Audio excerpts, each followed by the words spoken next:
പുതിയൊരു വീഡിയോയിലേക്ക് സ്വാഗതം. ഇന്നത്തെ വീഡിയോയിൽ നമ്മൾ ഡിസ്കസ് ചെയ്യാൻ പോകുന്നത് സാലറി പാക്കേജിനെ കുറിച്ചാണ്. ഒരു എയർലൈൻ ഗ്രൗണ്ട് സ്റ്റാഫിന് എത്രത്തോളമാണ് സാലറി കിട്ടുന്നത്. അപ്പോൾ നിങ്ങൾ വിചാരിക്കുന്നത് ഞാൻ ഓൾറെഡി ഒരു വീഡിയോ ചെയ്തില്ലേ, പിന്നെ എന്തിനാണിത്? ഇതൊരു സെക്കൻഡ് പാർട്ടാണ്. Here we go, airline salary part 2.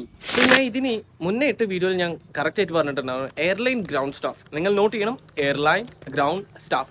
ഈ സ്റ്റാഫുകൾക്ക് ഇൻ ബിറ്റ്വീൻ 25-30 ഇതിനുള്ളിൽ സാലറി കിട്ടുന്നുണ്ട്. അപ്പോൾ കുറേ പേര് വന്നിട്ട് കമൻറ്റ് ഇട്ടു, ഏത് എയർലൈനാണ് ഇത് കൊടുക്കുന്നത്, അങ്ങനെയൊന്നും ആർക്കും കിട്ടില്ല, വെറുതെ ആൾക്കാർക്ക് ഹോപ്പ് കൊടുക്കല്ലേ.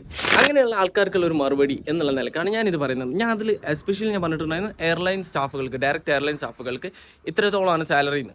ഡിപ്പെൻഡ് ചെയ്യുന്ന വേറെ ഫാക്ടറും കൂടെ ഉണ്ട്. നിങ്ങൾ ചൂസ് ചെയ്യുന്ന അല്ലെങ്കിൽ നിങ്ങൾ സെലക്ട് ആവുന്ന ബേസ് എയർപോർട്ട് അല്ലെങ്കിൽ നിങ്ങൾ സെലക്ട് ആവുന്ന എയർപോർട്ടിൽ കൂടിയിരിക്കും എത്രത്തോളം സാലറി എന്ന്. ഞാൻ കറൻറ്റ്ലി ഇപ്പോൾ ഞാൻ വർക്ക് ചെയ്യുന്നത് ബാംഗ്ലൂർ ഇൻ്റർനാഷണൽ എയർപോർട്ടിലാണ്. അതിനെ ബേസ് ചെയ്തിട്ടുള്ള കാര്യമാണ് ഞാനിപ്പോൾ പറയാൻ പോകുന്നത്.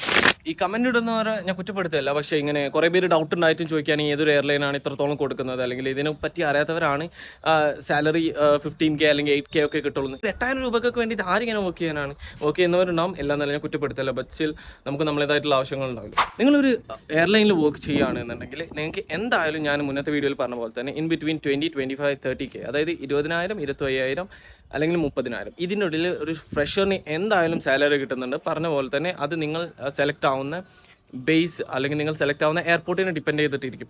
ഇനി ഒരു എക്സാമ്പിൾ ഞാൻ പറഞ്ഞുതരാം. ഇപ്പോൾ ബാംഗ്ലൂർ ഇൻ്റർനാഷണൽ എയർപോർട്ടിൽ നിങ്ങൾ ഫ്രഷറായിട്ട് എയർ ഏഷ്യ അല്ലെങ്കിൽ എയർ ഇന്ത്യ എക്സ്പ്രസ്സിൽ, എയർ ഏഷ്യ ഇല്ല, ഇപ്പോൾ എയർ ഇന്ത്യ എക്സ്പ്രസ് ആണ്. ആ ഒരു എയർ ഇന്ത്യ എക്സ്പ്രസ്സിൽ നിങ്ങൾ ജോയിൻ ചെയ്യുകയാണെന്നുണ്ടെങ്കിൽ നിങ്ങൾ സ്റ്റാർട്ടിങ് സാലറി തന്നെ ഏകദേശം ഇഫ് ഐം റൈറ്റ്, ഞാൻ എൻ്റെ ഫ്രണ്ട്സിനോടൊക്കെ സംസാരിച്ചപ്പോൾ ഇഫ് ഐം റൈറ്റ് 31K ഉണ്ട്. അതായത് 30,000 എത്രയോ ഉണ്ട്. വിത്ത് ഓൾ ദി അലവൻസ് എല്ലാം കൂട്ടിയിട്ട് 31,000 രൂപ നിങ്ങൾക്ക് ഇൻ ഹാൻഡ് ആയിട്ട് കിട്ടുന്നുണ്ട്. പിന്നെ കുറേ പേര് വന്നിട്ടുണ്ടല്ലോ ഈ ഏവിയേഷൻ ഫീൽഡിൽ ഇത്രയൊക്കെ സാലറി കിട്ടുള്ളൂ എന്ന് പറയുന്നത്. അവരെ കുറ്റം പറഞ്ഞിട്ടും കാര്യമില്ല. കാരണം എന്താണെന്ന് വെച്ച് കഴിഞ്ഞാൽ അവരൊക്കെ ഈ തേർഡ് പാർട്ടി ആയിട്ടുള്ള കുറേ ഏജൻസി ഉണ്ട്. അതിപ്പോൾ ഏജൻസി അല്ല, തേർഡ് പാർട്ടി ആയിട്ടുള്ള കുറേ എന്താ പറയുക ഗ്രൗണ്ട് ഹാൻഡ്ലിംഗ് ടീമുണ്ട്. അതായത് GGI, അതുപോലെ തന്നെ സെലബി, പിന്നെ എയർ ഇന്ത്യ സാറ്റ്സ്, അതുപോലെ തന്നെ കുറേ ഉണ്ട്, എക്സെട്ര. അവർക്കൊക്കെ കിട്ടുന്ന സാലറി വെച്ചിട്ടാണ് ഇവർ പറയുന്നത് ഇത്രത്തോളം സാലറി ഒന്നും ആവശ്യത്തിൽ കിട്ടൂല, ഞാൻ ഈ വീഡിയോയിൽ പറയുന്ന അത്ര സാലറി ഒന്നും കിട്ടൂല എന്ന് പറയുന്നുണ്ട്.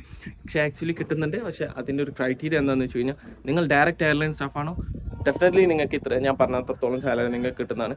ഇത്രയൊക്കെയുള്ളൂ ഇന്നത്തെ ഒരു വീഡിയോയിൽ. Hope you guys enjoyed it. അടുത്തൊരു നല്ലൊരു വീഡിയോ ആയിട്ട് എത്തുന്നവരെ കിച്ച് മീ ബാച്ച സൈനിങ് ഓഫ്.